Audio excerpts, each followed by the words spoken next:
Answer किया हुआ है जिसमें 46 सही है, उसका रिजल्ट है जो सब जगह वायरल है। उसके अलावा एक और OMR मेरे पास है जो बैकलॉग का रिजल्ट के समय का कल जो जारी हुआ उसका है।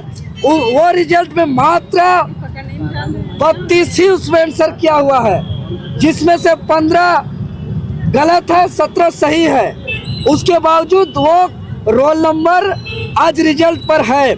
तो कई ऐसे मामला है, हम लोग बार बार आयोग के संज्ञान में दे रहे हैं, महामहिम के संज्ञान में दे रहे हैं, मुख्यमंत्री जी के संज्ञान में दे रहे हैं, लेकिन छात्र हित में यहाँ कोई निर्णय नहीं हो रहा है, फैसला नहीं हो रहा है। इसलिए आज हम लोग पूरे छात्र के एकजुटता के साथ, पूरे लाइब्रेरी से स्टूडेंट आए, पूरे संगठन के लोग हम लोग एकजुटता के साथ आज हम लोग JPSC अध्यक्ष का पुतला दहन किए हैं।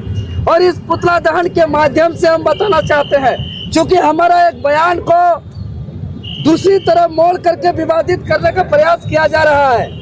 जो बात हमने कहा था बम से JPSC को उड़ाने का, मेरा उद्देश्य माचिस मार करके बम से उड़ाने का नहीं, मेरा उद्देश्य था कि JPSC चाहे चेयरमैन से लेकर किरानी चपरासी तक सबको साफ करने का।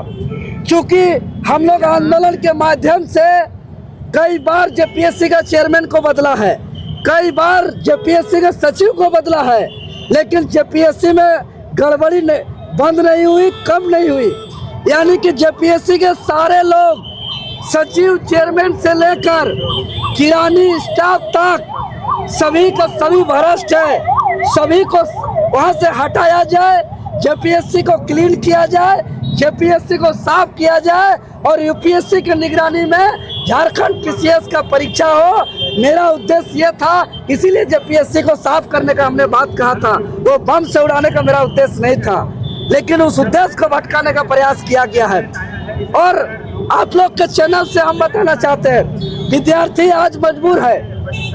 विद्यार्थी परीक्षा दिया, विद्यार्थी उसका रिजल्ट आया। जब रिजल्ट आया तो प्रमुख अखबार में छप रही है कि हरियाणा और UP से 418 स्टूडेंट का हो रहा है। प्रमुख अखबार में छप रही है कि यहाँ मेंबर का हस्ताक्षर नहीं है। प्रमुख अखबारों में और कई जगह वायरल है कि जो OMR वायरल हो रही है उसमें 15 को 17 को सही है। उसका रिजल्ट आज PT परीक्षा फल में है, उसका कटअप जारी नहीं किया गया है। आनन फानन में 16 दिन के अंदर मुख्य परीक्षा का तिथि घोषणा कर दिया, 18, 19 और 20 जुलाई को। ये लोग को ये मालूम नहीं है कि इसी के मध्य में यहाँ फील्ड वर्कर का परीक्षा है, UPSC CFPF का परीक्षा है, इसी मध्य में नेट UGC का परीक्षा है। अरे एग्जाम कर चेंज हुआ है। हमने तो चैलेंज किया था JPSC को कि किसी भी हाल में 18, 19, 20 जुलाई को परीक्षा होने नहीं देंगे। तो मेरा बात को क्या किया, ठीक है, देवेंद्र नाथ महतो का बात को सुनते हैं और 18, 19, 20 जुलाई को परीक्षा नहीं लेंगे और वो डेट कर दिया 21, 22, 23। अरे 18, 19, 20 को नहीं होने का मतलब ये नहीं कि 21, 22, 23 करिए। इसका मतलब ये है कि हाईकोर्ट का निर्देश है कि मिनिमम 45 दिन समय फॉर्म भरने के बाद छात्र को मिलना चाहिए। ये छात्र का अधिकार है, जो अधिकार से हरण किया जा रहा है। मेरा स्पष्ट मांग है, जो असंतुष्ट है, ये मेंबर्स जो हस्ताक्षर नहीं किए हैं, जो एजेंसी पर संदेह खड़ा किए हैं, इस मेंबर्स लोग सारे प्रेस कॉन्फ्रेंस करे या सरकार उसका स्पष्टीकरण ले और सारे स्पष्टीकरण को, कारण को सार्वजनिक किया जाए और जो इलीगल रिजल्ट है उसको रद्द किया जाए। मेंबर का हस्ताक्षर नहीं है, कटअप मार्क्स नहीं है और जो मात्र 16 दिन जो परीक्षा का समय दिया गया है उसको स्थगित किया जाए और मिनिमम 3 महीना का समय दिया जाए। और जो UP हरियाणा से जो स्टूडेंट आ रहे हैं, यहाँ के छात्रों का भविष्य के साथ खिलवाड़ किया जा रहा है।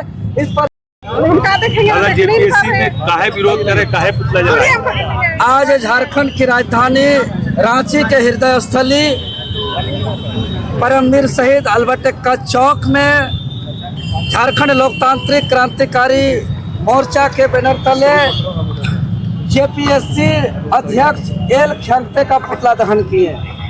पुतला दहन इसलिए कि 14वीं जेपीएससी का पीटी परीक्षा फल जारी हुआ, जो अजूबा है, जिसमें ना ही कट ऑफ मार्क्स जारी है, ना ही मेंबर्स का हस्ताक्षर है। साथ ही साथ जो 2 बैकलॉग जेपीएससी का परीक्षा फल जारी हुआ पीटी का, उसमें भी कई विसंगतियां हैं।